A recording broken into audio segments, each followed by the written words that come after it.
Okay, good afternoon, good evening, good morning. Hello, everybody, and welcome to this afternoon's session on different perspectives on the Plan S rights retention strategy. I think, as Donna has mentioned on the chat, we are having some technical problems, which is why the session has started a few minutes late today. And just as we were going live, I've noticed that we lost Johan and Arend from their connections. I'm back. Johan is back. Excellent. Arend is joining us from some Greek islands, and he's experiencing some problems with his connection. We do have his talk pre-recorded because he did expect there could potentially be some problems. So we'll still be able to hear Arend's presentation, and hopefully he'll have sorted his connection problems in time to join us for the Q&A. So technical difficulties aside, let me bring up the introductory slides, which I hadn't yet done. There we go. Excellent.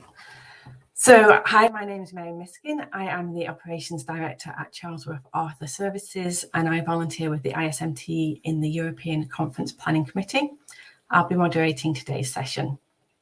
Before we get started, our thanks go out to our sponsors, AGA, Atipon, Scholastica, American Chemical Society, Origin Reports, and Cabell's International.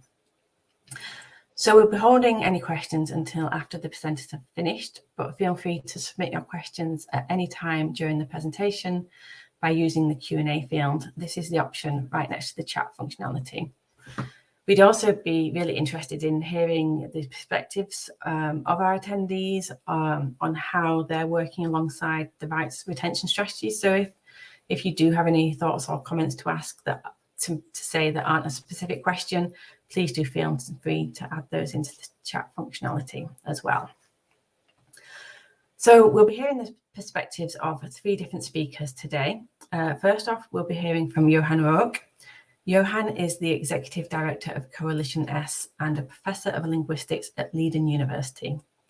He is the Editor-in-Chief of the Fair Open Access journal Glossa, a journal of general linguistics since 2016. From 1995 to 2015, he was the Executive Editor of Lingua, published by Elsevier, when its editorial team and board, as well as its reader and author community, decided to leave Lingua to found Glossa. He is a member of Academia Europaea. Johan will be explaining the background to the Coalition S rights retention strategy and its intention in allowing researchers the freedom to publish in their journal of choice. After Johan, we'll be hearing from Arend Kuster. Arend is Director of Academic Affairs at Springer Nature. He has been working in the publishing industry for over 25 years as an enthusiastic international senior executive with deep experience in STM business strategy, sales and marketing, and academic and professional journal development. He previously held positions as Director Open Research, Greater China at Springer Nature, after working in the Middle East as Executive Director for Bloomsbury Qatar Foundation. Arend will be providing a publisher's perspective on the path to sustainable open access. Then finally, we will hear from Sean Koo. Sean has also pre-recorded his presentation, but is here in person for the Q&A. Sean is an addiction neuroscientist at the University of Montreal, where he is supported by a postdoctoral fellowship from the Fonds de Recherche de Québec Santé. He is also the founder of Neuroanatomy and Behavior, a non-profit free open access journal for behavioral neuroscientists. He is interested in equitable publishing models and open science. Sean will explain why, in his opinion as an academic and a supporter of open access publication, the rights retention strategy won't work. The speakers declare no other affiliations that could be perceived as posing potential conflicts of interest in relation to this presentation. So without further ado, I will pass over to Johan to present his slides and presentation. Yes, I'll try to share my screen. Does that work? If I say allow? It takes a couple of seconds to load. Okay, then I'll open my PowerPoint and do let me know if you can see my first slide. We can see this first slide. Yep, that's great. Can see it all. Thanks, Johan. Well, thank you for inviting me to present the rights retention strategy. Rights retention strategy is actually based on a very simple principle, namely that the peer-reviewed author-accepted manuscript is the intellectual creation of the authors and belongs to them. So to assert ownership, the author as the original copyright holder of the work applies a CC BY license to the AAM arising from their submission. And we believed very strongly that delivering publication services does not entitle publisher to ownership of the AAM, that is the intellectual property of the author. Of course, publication services should be paid for, but not with ownership of the AAM. And we also believe that funders and universities should ensure that researchers are not deprived of these essential intellectual property rights. So we are working with universities to deliver the rights retention strategy to make sure that CC BY is asserted on those manuscripts. The objectives are, I think, clear of Coalition S. We've been very clear. All research funded by Coalition S organizations must be open access with zero embargo and a CC BY license. That's the very minimum. Author ownership and control. We want to empower researchers working with Coalition S funded to retain their sufficient intellectual copyright on the AAM. So it is really also a matter of making authors conscious about their ownerships right on their manuscripts, which they sign away much too easily in our view. And of course, there is an issue of global access.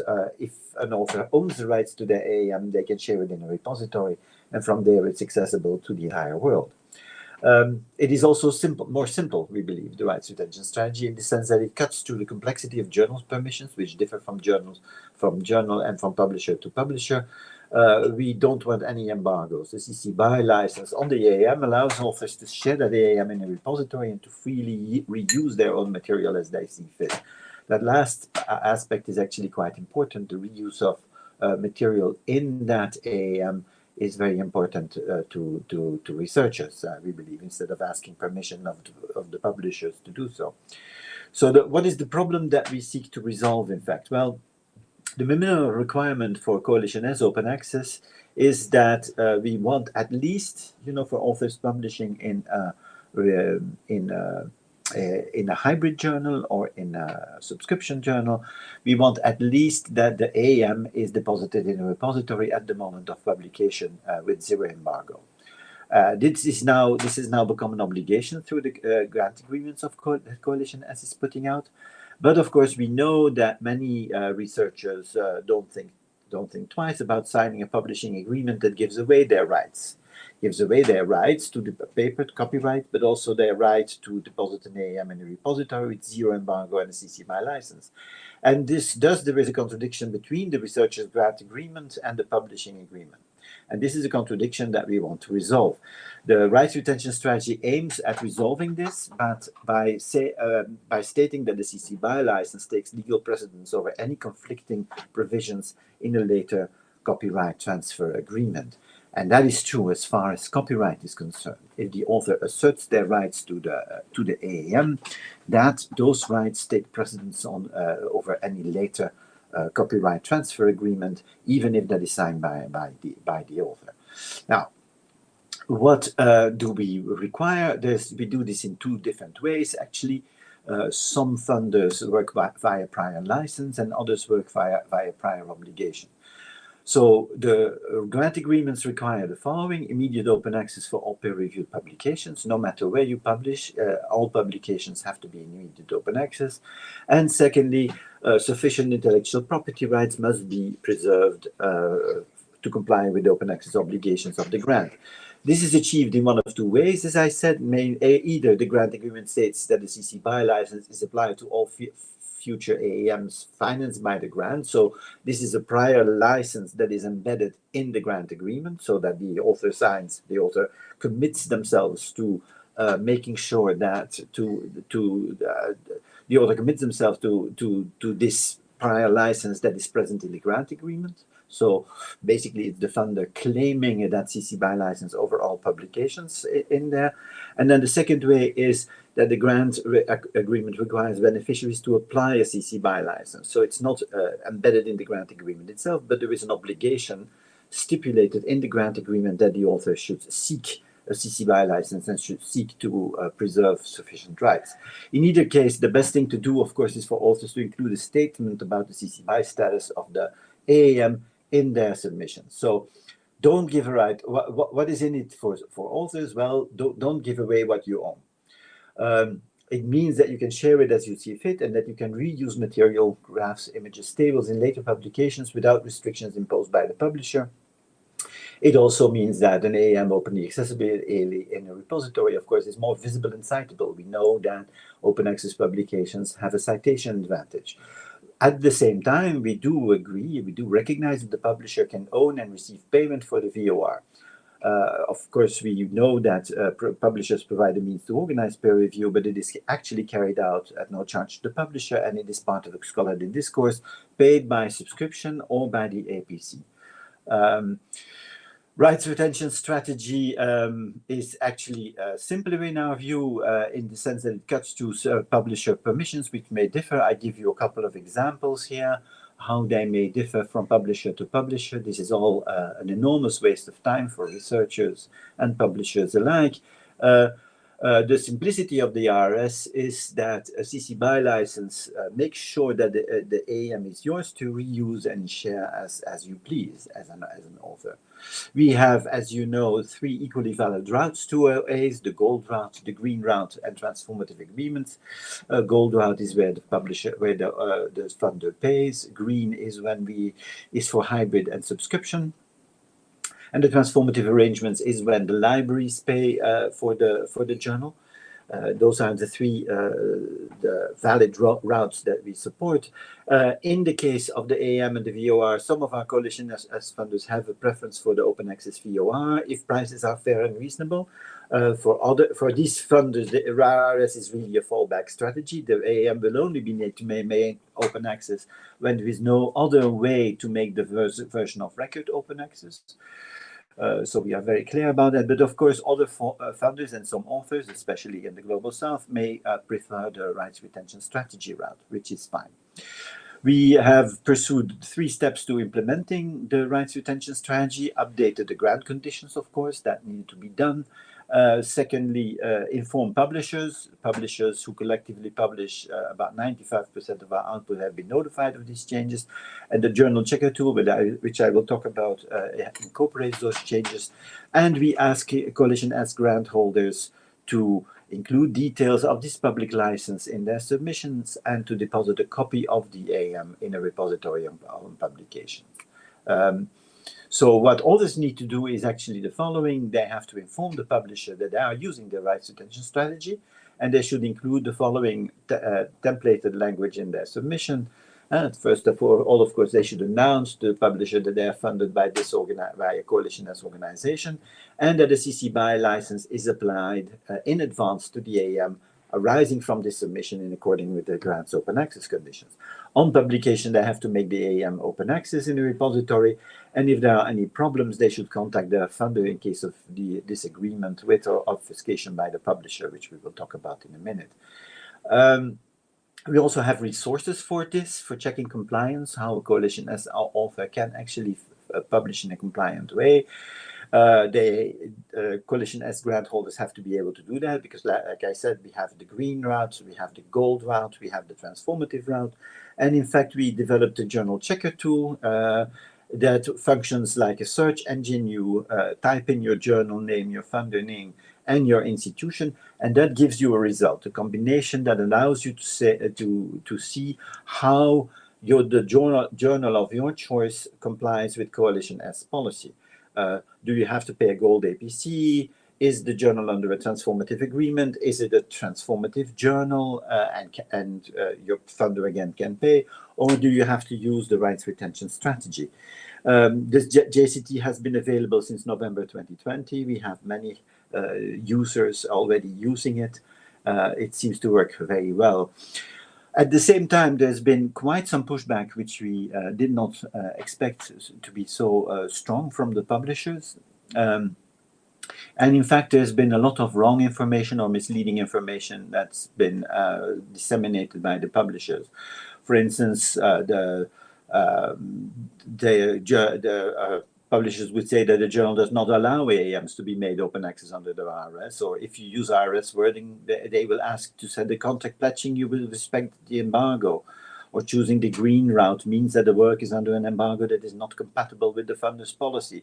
In actual fact, of course, the prior notice of the rights retention strategy takes precedence over conflicting provisions in the publishing agreement.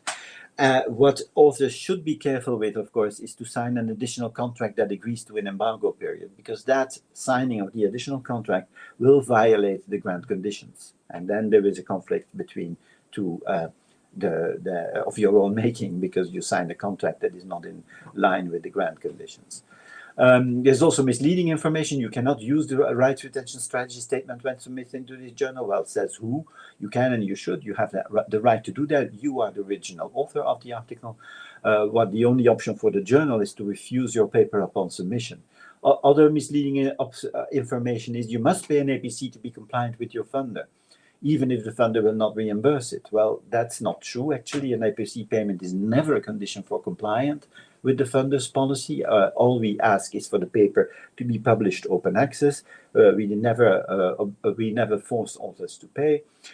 Funders will pay for APCs in journals that are fully gold, or that are transformative journals, or that are under a transformative arrangement, but they will not pay for strictly hybrid journals or strictly subscription journals that intend to stay hybrid and that intend to stay subscription. We want to change hybrid and subscription to full open access.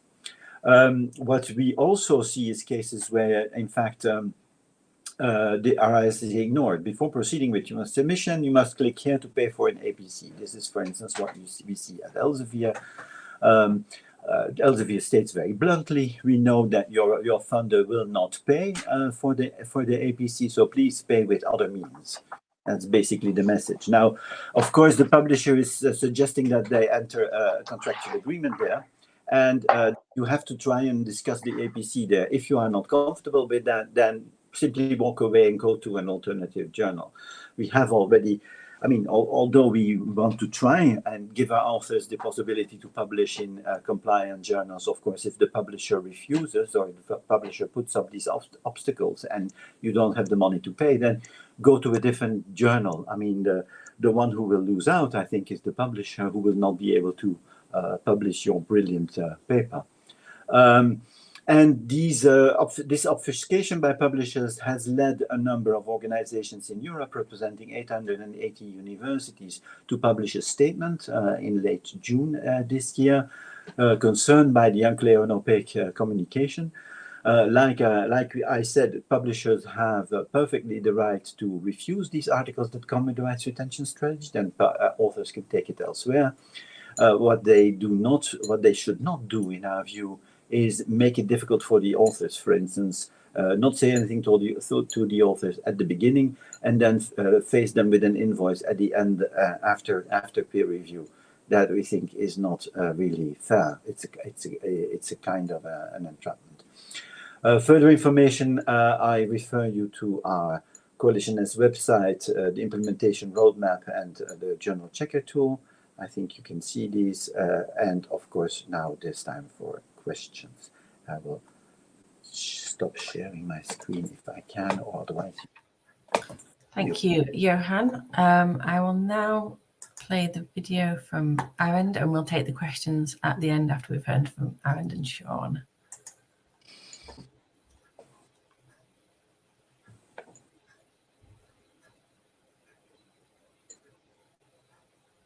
Hello, good evening, good morning, good afternoon, good day, wherever you are. Thank you very much for joining us, and I'm super excited to be here today and talk to you at the ISMTE event. So I want to focus a bit on the path to sustainable open access, and also cover some of the problem we are seeing with the rights retention strategy as it is at the moment with this path we are all on. So let's just start, and I think it's always important to remind ourselves what actually is open access and why is it so important. Open access is the free, immediate online availability of research articles in perpetuity, coupled with the rights to share these articles fully in a digital environment. This means open access ensures that anyone can access and use research results, and OA removes barriers to access. It also means for researchers that open access helps to gain higher international impact, higher visibility, higher usage of open access articles. This has been commonly reported as one of the facts. I'd also like to share that we believe at Springer Nature that open science accelerates discovery by making research available to all. At this moment, globally, about $1.7 trillion are spent on R&D. Publishing is about 1% of this $1.7 trillion global dollars. But we have an important role to play to unlock research results and accelerate progress. And in the last years, we've also seen funding for research steadily going up. At the same time, the number of papers being published are kind of rising at the same trajectory. Important to bear in mind. And to put the other sentence here in perspective about the 26 billion which is wasted for research not being available fair, 26 billion is around 2.5 times the annual global spend on combined journal subscriptions and open access ABCs. We believe it is important to make science open, to share as much as we can, and that more people who are able to engage in science and who can reach published research and quality research results, that they can join the scientific discourse. I think this is important. I think many of us would agree on this. At Springer Nature, our goal is to unlock every element of the research process. This is not always straight. Pre-1990, everything was done in print. At the moment, we are just finalizing print to digital transition. There's then a transition from subscription to gold open access, which has been growing at a really high speed over the last couple of years. And there's a content to solutions, because we will compete on how we can service the researcher the best. And then we'll focus on open science research, open sharing protocols, and also having a place for positive and negative results. I also like, as an illustration, to share a little bit on what we believe the open science conversation is like. So there is open access, there is fair data, and there is citizen and public science. And across that run the important point of metrics. How do we measure the impact of this, and how do we give credit to the researchers to make sure that their research is credited and accredited to them? And to understand the argument which I'm going to make, I just want us to look briefly at the publishing process, which to many is a black box. And I think there's a huge need to making it more transparent. Publishing is more than producing PDFs. There's value added during the publishing process. Publishers filter, curate, certify, amplify, and distribute reliable research. So we start with an author original version. Then there's a submitted manuscript, which is under review. We have an accepted manuscript. We'll have a proof. We have the version of record, which is the published version. And then this is not an end in itself. The whole thing continues because we revise and we enhance version of records. There's several people who are doing something in this part in looking after the different steps of the submission process. There's a submission, there's a quality control, there's a death reject, for instance, if something is completely out of scope or completely nonsense and inappropriate. There's an editorial decision whether something goes into peer review or whether it can be rejected without review. There's a peer review process, there's an editorial decision to reject. It could be a minor revision, it could be a major revision. There's then, hurrah, an accept of the article, but then it goes to proof. So the article is typeset, there are links, there are tables, there are illustrations, there's language editing done at this stage. This creates a published version of record, and this can be challenged, it can be amended, there could be things added to it, and then we could have a revised article and we could have a retracted area. All this runs within the editorial and publishing department. There are editors and editorial assistants who are working and looking after this process. There are editors, publishers, assistant again to assign, chase, and check peer reviewers. I once worked for a non-branded publisher at the startup. It took us up to 50 phone calls to get one review in. The editor-in-chief, in-house, sometimes externally, who makes the decision. Editing department, the editors-in-chiefs, again making decision, and there's legal and research integrity. And of course, departments of legal and research integrity support this process. But now, once you start adding like 1.1 million articles per year, so something like this, you just not only have an editorial and publishing department, you have a production department, and then you need to invest into technology, into marketing, in sales and business development, and also group management functions, to people to go out and talk to you, for instance, and financial, legal, everything else. So that is actually how that whole system is structured. And that means we have got intangible cost in the publishing process, and we have got tangible cost in the publishing process. So it's not just a procurement thing where you can kind of tick every box, because it's very hard. How do you measure editorial activities? How do you manage development of areas, policies, processes, selection processes? How do you work on the whole research integrity part and marketing and market-facing roles on? Intangible is sales distribution, which is easier to manage if you want, but the intangible part is actually where most of the people cost actually occur. You deal with difficult decisions. This is really important. Research ethics and integrity is important. We have to invest in this as publishers to defend the version of record, to make sure our processes are correct, and to deal with anything which is difficult. And that is one of the important parts of what we are trying to do. So coming to the second part, there are 5 typical misconceptions about open access, which I quickly like to go through in my 10 minutes. One is open access is just a publishing trend. No, open access is here to stay. It is something which we have to adjust to, which we have to implement across as many journals as we can, as quickly as the market and the researchers allow that. At this moment, we published last year 124,000 open access articles. That's about 30% of our outcome. More and more will come.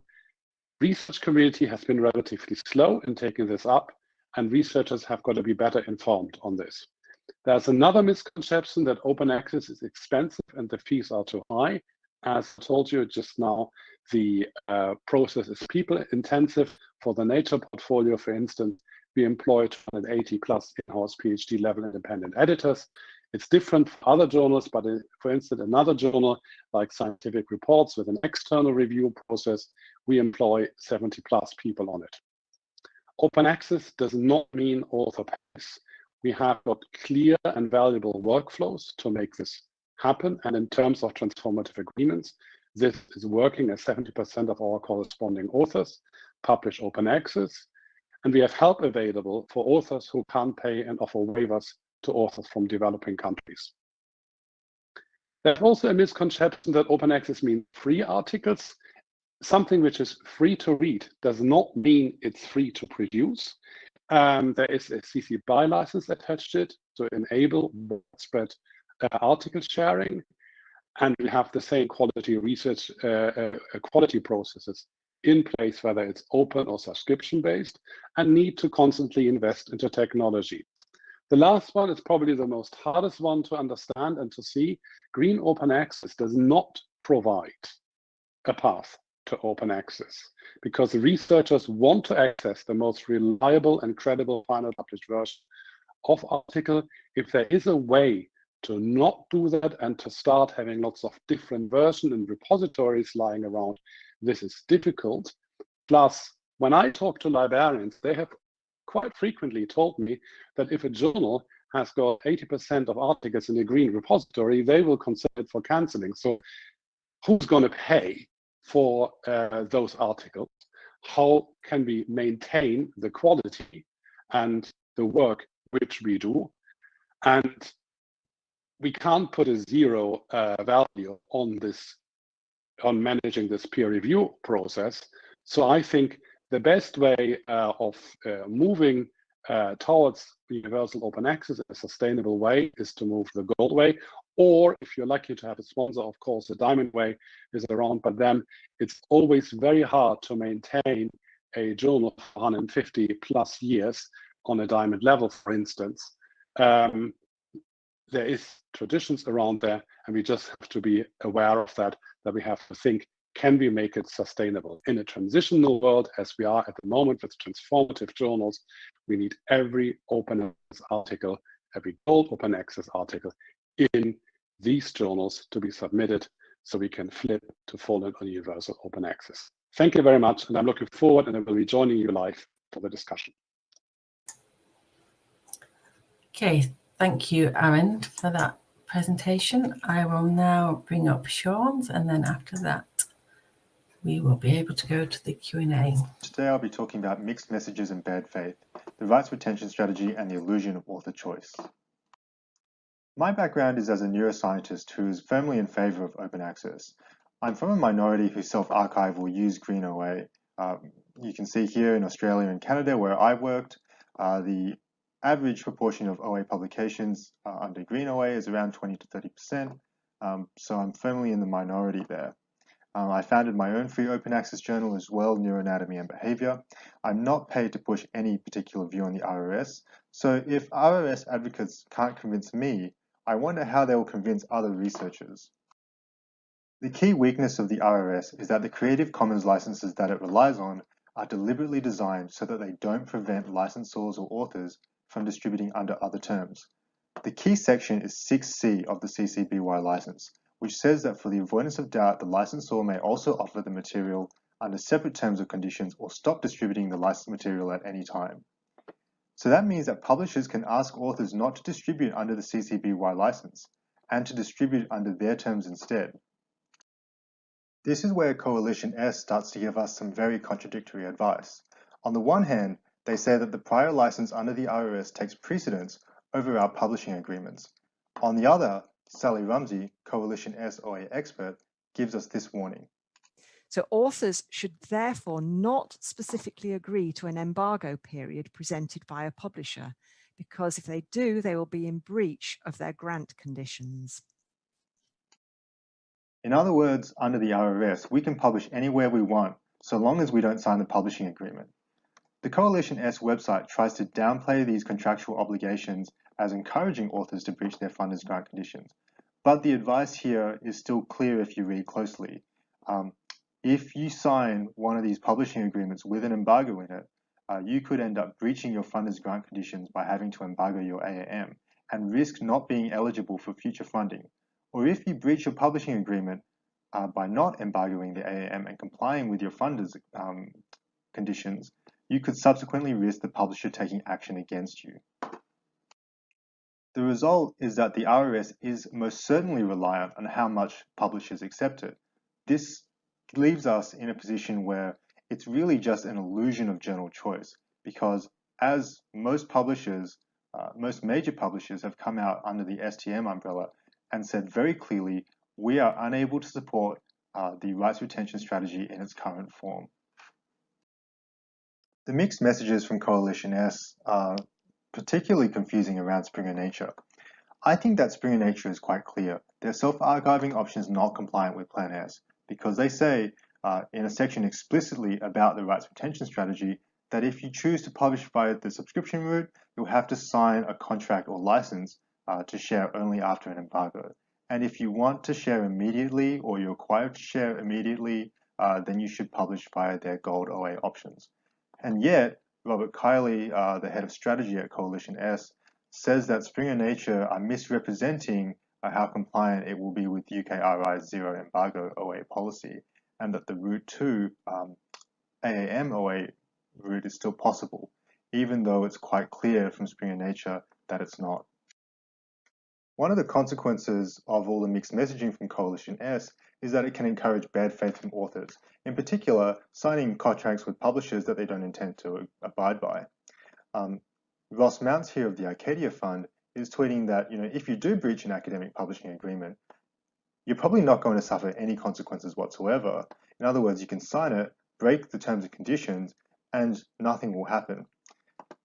This sentiment seems to be echoed by Sally Rumsey, who retweeted the post, and Johan Roek, who liked it. However, as we've recently seen with ResearchGate and all their content takedowns, this is probably not a good approach. The illusion of journal choice really makes life harder for authors here. And it puts me in a predicament because I'm not backed by any transformative journal agreements. These transformative agreements are mostly done in Europe and a little bit in the US. In Canada and Australia, where I've worked, we don't really have them. As far as I know, the NHMRC or ARC in Australia hasn't struck up any big deals for APCs. So I would have to rely on the IRS. That means I would have to avoid publishers that don't support the IRS, in which case I would suffer a loss in my track record assessment. And if you want to cite DORA, please do that to my funding assessors, because they're the ones who are telling me to publish in the highly ranked journals. So if I lose my track record assessment score, I lose my funding, which is, of course, potentially career ending for me. So on the other hand, if I follow the prestige incentives, I'll publish with the major publishers who own all of the prestige journals and all the high impact factor journals. If I ignore the restrictions, I'll expose myself and potentially others to legal risk. But if I don't comply with the OA mandates, just like it was described in the Coalition S website, I potentially can lose my funding again. So no matter what I do, I can lose funding. So in summary, the rights retention strategy creates this illusion of journal choice. Authors can publish in any journal so long as we don't sign the publishing agreement. Clear statements that journals are not compliant via the IRS or repository route are being contradicted by Coalition S officials, creating confusion for us. And the illusion of journal choice creates a dilemma for us. We can comply with the OA mandate and suffer in track record assessments, or ignore the OA mandate and hope funders won't enforce the policy. But either way, we could lose quite badly, because either of these can result in the loss of funding. What I want as an author are clear and consistent incentives and policies from funders, rather than the contradictions and mixed messages of the IRS. And I want it to make my life easier. I don't want to have to spend hours understanding copyright and Creative Commons licensing. And I would like funders, especially the ones in Australia and Canada, who keep saying that they want us to publish OA but won't pay any of our costs. I want funders to support the infrastructure and costs associated with the mandates they implement. And ultimately, I want an equitable and fair open access publishing system. Thank you for your attention, and thank you to the FRQS who supports me to do my neuroscience research.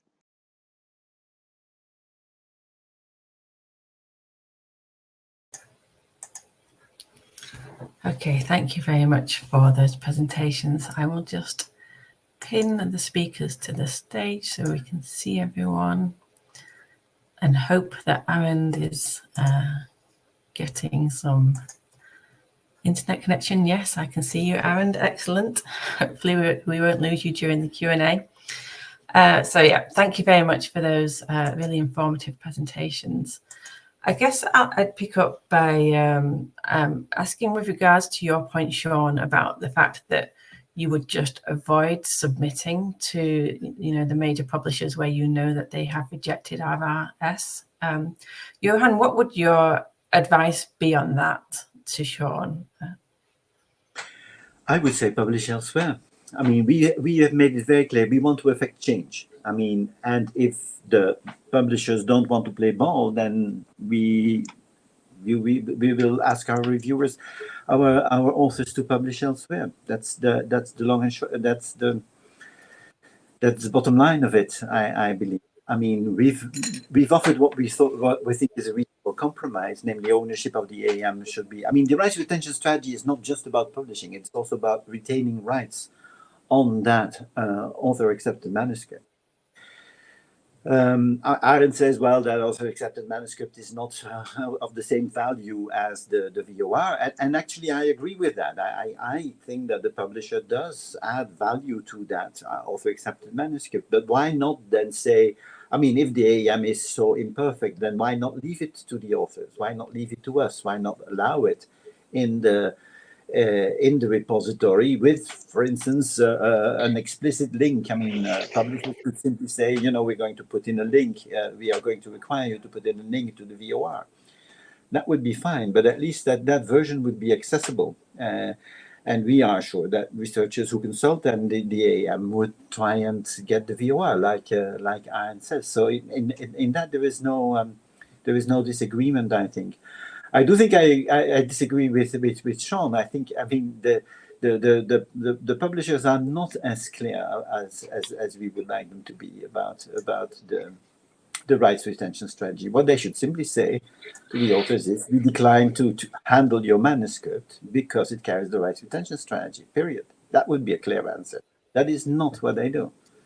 They try to trick, I mean, from our perspective, they try to trick the author into signing a contract or signing an invoice, and that I don't think is reasonable. I think all the publishers should come clear and say, look, we will not in any way, shape or form condone the rights retention strategy. Then we would be clear. We would put it in the journal checker tool. We would say, don't go to this journal, go elsewhere.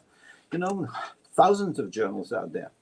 And don't complain to me, Sean, about the ranking of those journals. There's plenty of good journals out there where you can publish in open access. You founded one yourself, so people in your field can publish there. But it doesn't have an impact factor.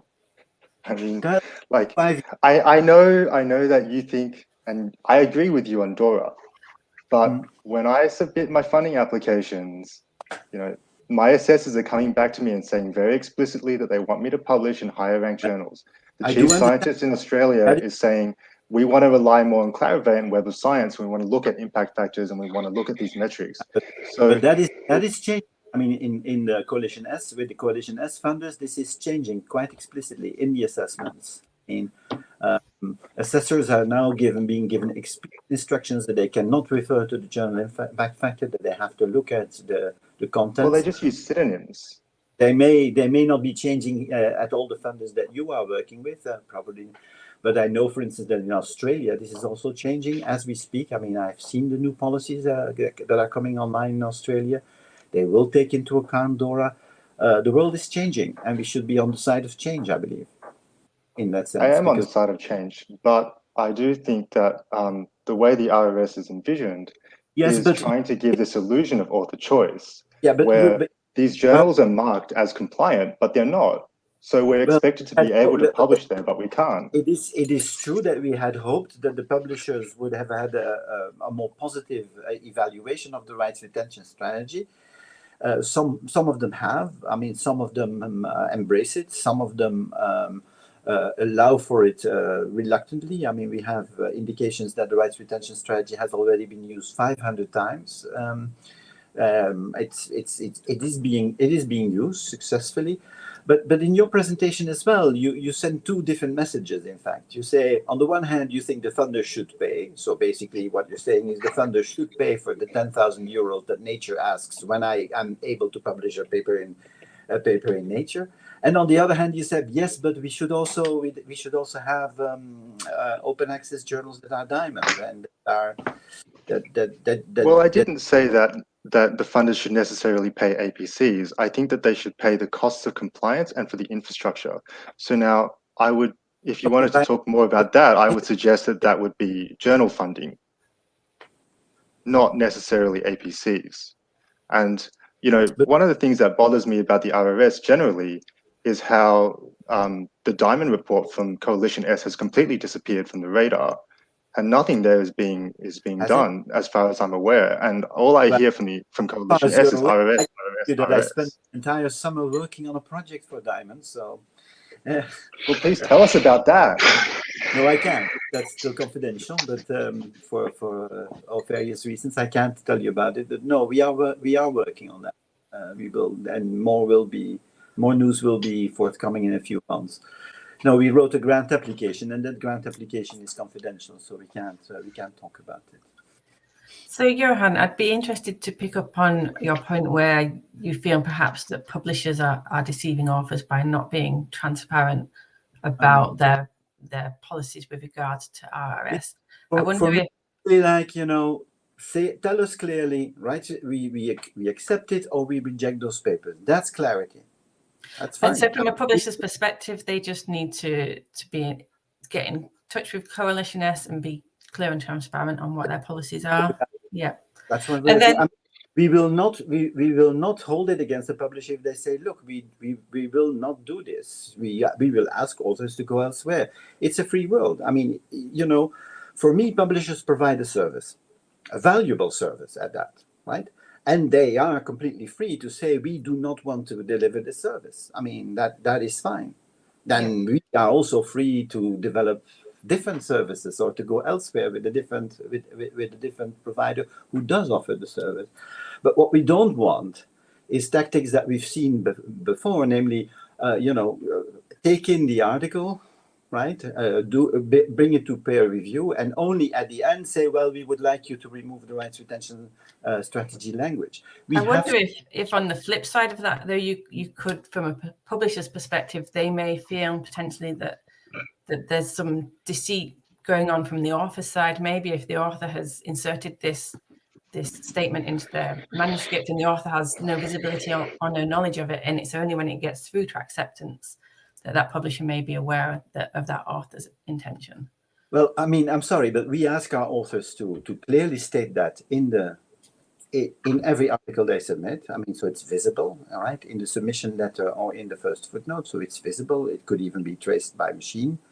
I mean, it's not that hard to see that an author is applying the rights retention strategy, and then a publisher could desk reject, right? I mean, it's fair enough. But Can I maybe just briefly come into this? One of the problems is that we are talking about deceit. We are talking about smokes and mirrors. We are talking about a language. We are creating a battleground of us against them, or publishers against researchers, or researchers against Coalition S, or whatever. We are all in the same boat here. We are absolutely in the same boat. And what we want to do, what we should be doing, we should be thinking about any policy is, does it make us go faster to more open access? And the problem is the RIS doesn't do that. It slows us down because it gives the path to send articles to other articles. Plus, it makes it really difficult for researchers in areas like Sean, who don't have transformative agreements and who are who are in different areas. It is only made difficult by those publishers who refuse it. There is absolutely no evidence, zilch evidence, that publishers have provided that this threatens their profits, because it will always be about the money. It is not about profits, Johan. This is not about profits at all.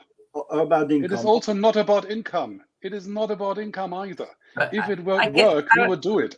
No, we have stated very clearly that we want to pay for the VOR if there is a reasonable, transparently priced process to do that, right?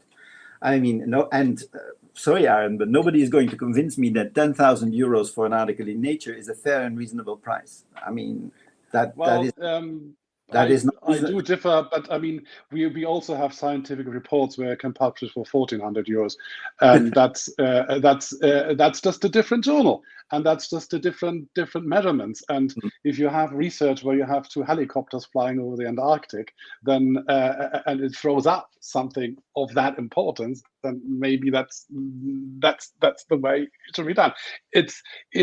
It's a very different product, and I wouldn't just judge the whole industry by the high poppy seeds around it.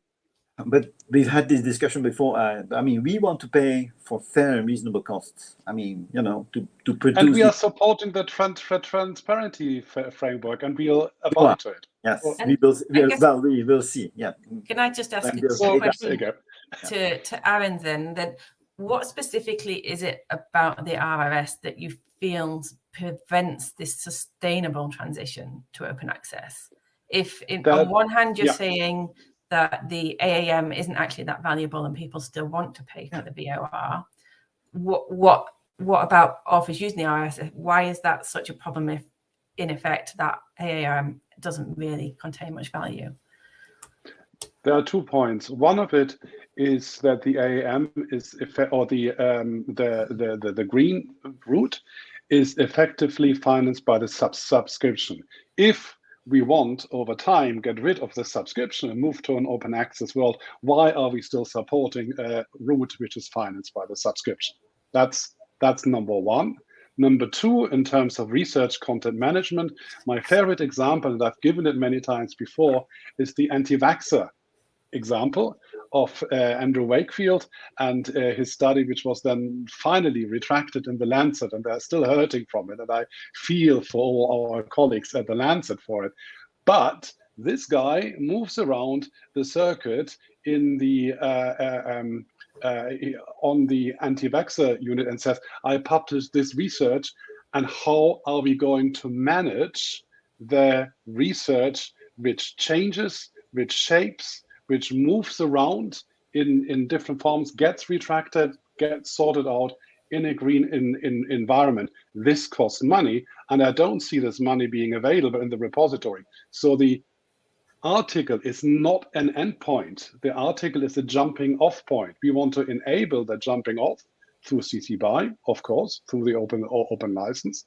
And we want to make sure that the best possible version is always available to the researchers so they can be cited, so we don't have misinformation around it. We have we can manage that, and we can make sure the scientific record doesn't get watered down. And these are the main problems. But I don't see the watering down aspect, because I mean, I think the illusion that is being created here is that there is one single version that is the only one that should exist. There shall be only one. A little bit, right? Like in the Highlander. There should be. It's true, but that's one proper version. That's the 19th century. That's a 19th century vision of science. I think there are various versions. I mean, every author has various versions of any article they have ever written on their computer. I'm not saying that all of these should be available. Do they want to share them? So certainly, you would like certainly if they, but it remains true that even the AAM that there, many people have said that there in fact should be a record of versions, various versions, the initial version, the reviews on that initial version, the second version, the third version, so that people can see the evolution of an article. That is sometimes certainly in many disciplines something very, very valuable, because you can see the evolution of an argument. So that's one thing. There is no such thing as a single version. There is a final version, the version of record, true. But there's also other versions that have their value. And I think the EAM has such a value. And like Mary also said, I mean, if it has so little value or more limited value, then why make such a fuss about it? Because so why not make the AAM available on a non-commercial license? Because I mean, the other problem is that we are opening up the green archives to other players to harvest it, like Facebook or Google, and do whatever they want by harvesting it, but actually not putting anything into the research process. No, but that's we want CC BY. Is that what we want? No, but we want CC BY on the AAM, and we want CC BY on the VOR as well. So in that sense, there is no difference. You can't have it both ways, but that means you're putting a zero value on the peer review process. That's not what we want to do. I'm not putting a zero value on the peer review process. I mean, the peer review. By making it available, then you do. this is not something that you usually pay for the most of the journals. For most of the journals, peer review is carried out by researchers like myself and like Sean. But then, Johan, I Yeah, think but I we mean- need to accept there is a whole infrastructure Yep. aside from just the researchers' time that is supported by the publishing industry. The only thing that is provided is a submission system where authors can hand in their reviews and reviewers hand in their reviews. But It's not just a technical thing, it's people looking at those. We read every submission. Every submission is being processed and read by real people. And then our editors... You have for some journals, but for some journals you have in-house editors, and for other journals are managed as for every publishers. You have also journals that are managed by academics who are editors. I mean, of course, I mean then we provide the infrastructure, but usually you don't pay for the publication itself. You pay for the process which gets you to the publication, right? So the more submissions we have, the higher the cost will be, and the more we reject, the higher the cost will be. So that the cost is actually in handling the rejections. That's where the real cost is. Yes, I do see that there is a cost. You know that, Johan. You run a journal. There is a cost in rejections, but there is also a cost in having in-house editors. And as you know, I am a staunch opponent of the idea that journals should be owned by publishers. Journals should be owned by the academic community. And I guess to bring Sean back into the conversation here, right, Sean, yeah. what would you feel would be the sustainable path to open access? If you're not fully in support of RRS, how do you see us transitioning more swiftly to open access? I mean, there are a few different routes that I think are really ethical and would produce a really solid foundation for open access. One is for journal ownership to be transferred to the academy away from publishers. You can do that through things like library publishing, grants for open access journals to run on a diamond basis, and those kinds of things. I'm a little bit skeptical of the transformative agreement route, which looks a lot like a big APC deal and has a lot of some issues around vendor lock-in, but it does produce like at least a fee-free experience for authors. So, there are some advantages to it, I suppose, even though I don't get to benefit from any of them. So my main preferences are really central funding and library publishing. Great. Thank you, Sean. I'm afraid on that note, we are out of time. If anybody wants 30 seconds to give a final closing comment, I'd be happy to take it. Go ahead.